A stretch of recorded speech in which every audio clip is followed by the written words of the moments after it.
Number 10 is an impenetrable wall, and not even the most unstoppable force will be able to put a dent in it. Number 52, Heart Earth, capital H, as well as pissing me off with its abnormal spelling, is a number that takes 3 level 5 monsters and is unaffected by your opponent's card effects. Once per turn, when it's attacked, you can equip a monster from your graveyard to this card, and it gains its stats.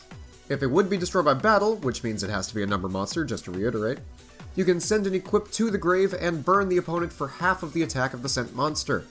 You can then detach to gain the same amount of life points. If you ever take battle damage, you can detach 1 Xyz material to inflict half of that damage back to your opponent. If it's attacked with no materials, you can rank it up into Hard Earth Dragon, which we will completely ignore as it is... If it's attacked with no materials, you can rank it up into Hard Earth Dragon, which we will... If it's attacked with no materials, you can rank it up into Hard Earth Dragon, which we will ignore as it's so much worse than this card. Hard Earth has a lot of protection, and proceeds to slow the game down to your preferred pace. It's really just at number 10 because it has a hard counter in the form of number S39, which entirely kills the point of the card. But if you can bait it out, you have a wall that your opponent is forced to kaiju to get rid of. The burn and life point gain is nice, but your opponent would have to be brain dead to actually attack it with a non-number monster. It basically sits there and is just sorta happy to be there for you, and that's just the sweetest thing. He wouldn't leave you for anything short of a giant monster stepping on it. Number 9 is shared by 2 monsters, both with the same number. Number 80, Rhapsody in Berserk, and number C80, Requiem in Berserk.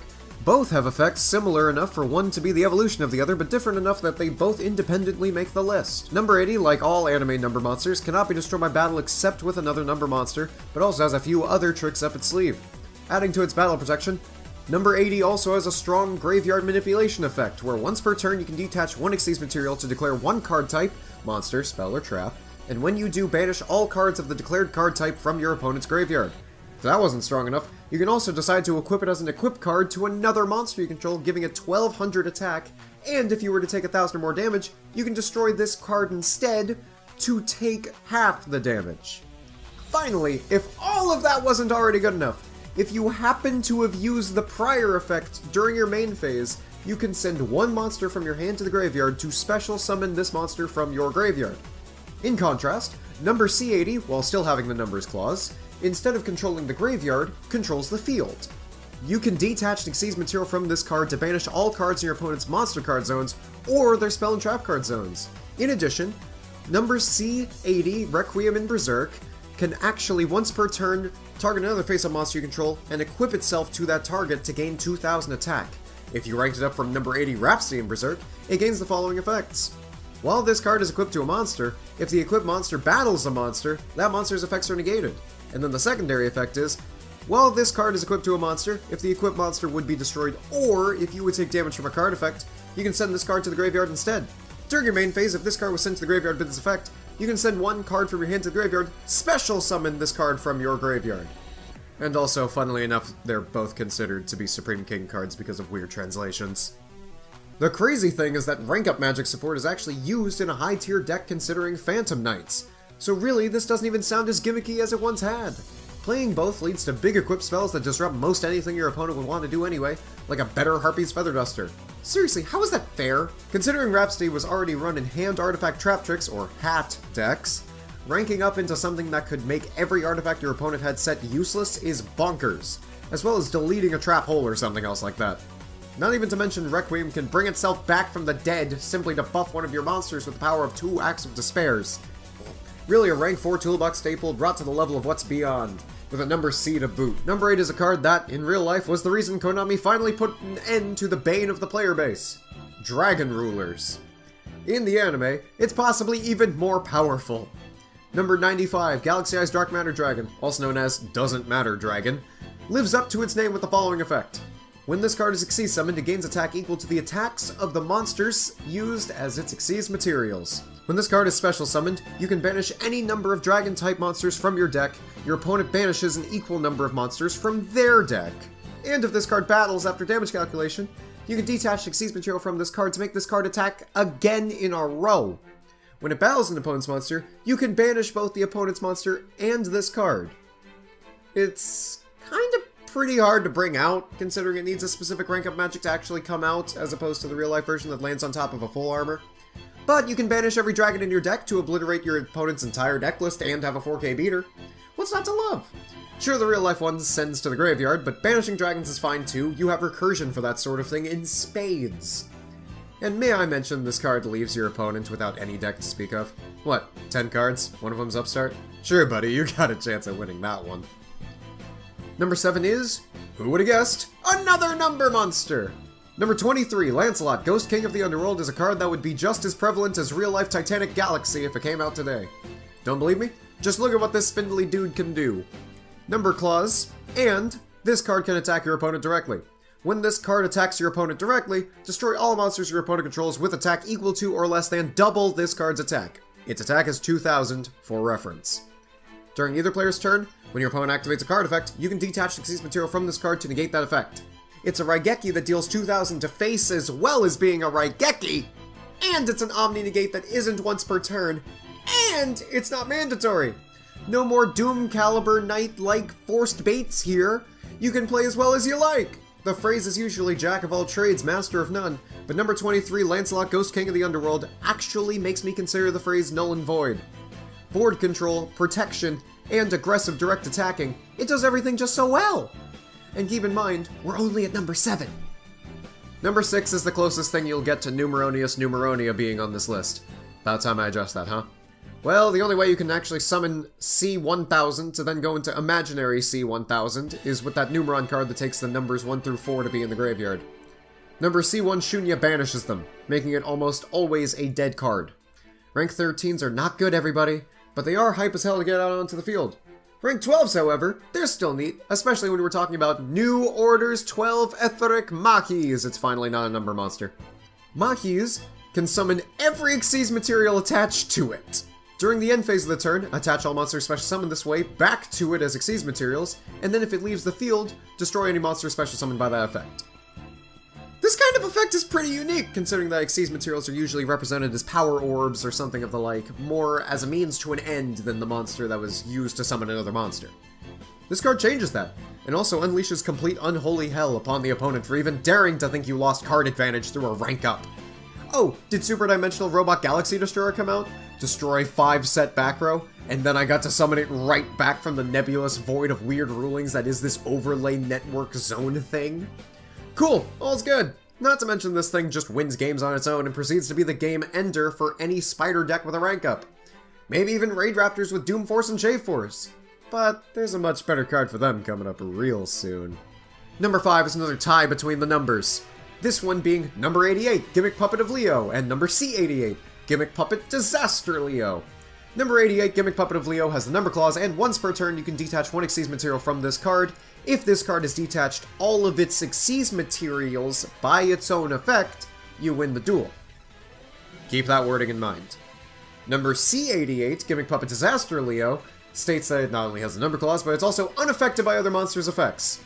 If it's Xyz summoned by ranking up the original 88, it gains these effects. Once per turn, you can detach the Xyz material from this card, inflict 4,000 points of damage to your opponent. At the end of the turn, if this card has no Xyz materials, you win the duel. The main difference here is that the real-life versions have destiny counters, and ways to cheat the counters are few and far between. That is to say, they don't exist, and you have to spend 3 turns placing counters to actually get these cards to do the thing they're supposed to do, which is win you the game outright. Difference in these two is so drastic that we must talk about them separately. Number 88 is used with as few materials as possible, as if it's cheated out with a single material, it can just detach and win the game outright. Same idea with the Chaos version, but good luck getting out of rank 9 through a rank up and having 1 material.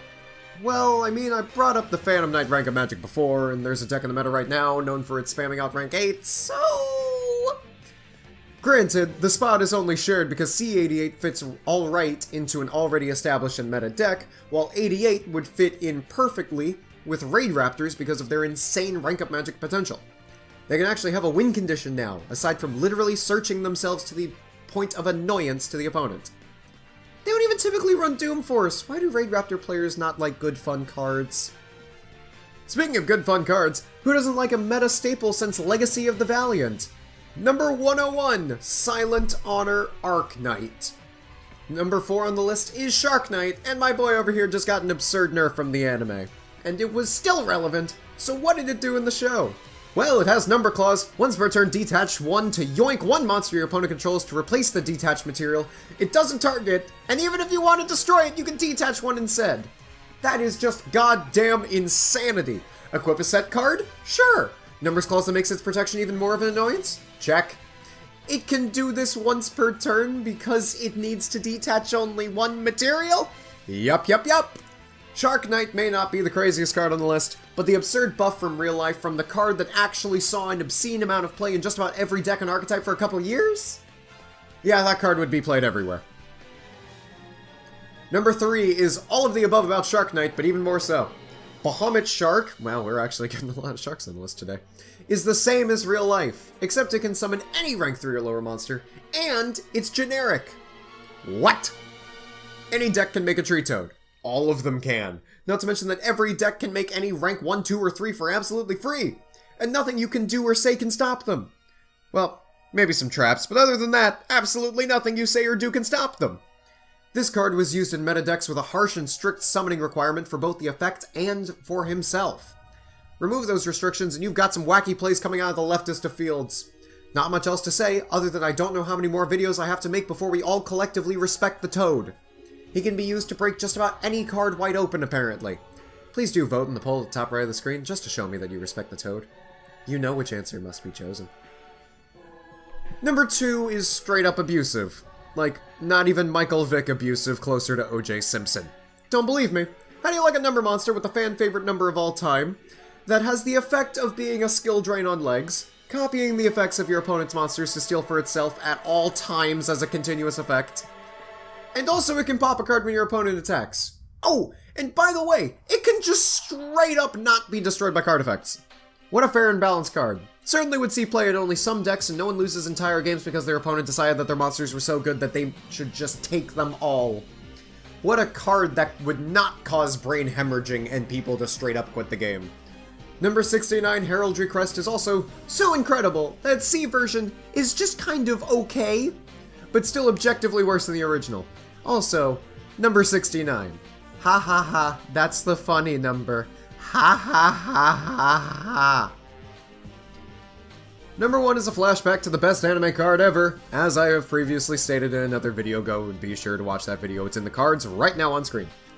New Orders 8, Etheric Sebek, can search a spell upon Xyz summon. That's all you really need to hear for it to be considered the best Xyz in a world where Blue Eyes and other rank 8 decks just kind of exist omnipresently, but it has one more effect. You can detach to activate a spell or trap card from your hand. Yes, you can actually have counterplay to your opponent's traps on your first turn, or you can extend with traps on your first turn. You're able to chain to counter traps with this in my testing, which may be a bug, may not be, it's still at number 1, so still! You can use a wiretap to negate a bottomless on your own summon of this thing, and then add literally any spell from your deck to your hand. Go on ahead, rank up into Mahis, why don't you? You can detach and then use the 2 level 8s from Sebek to go into another Sebek! New Order monsters are terrifying, and Sebek rules over even the godly rank 13 Amen.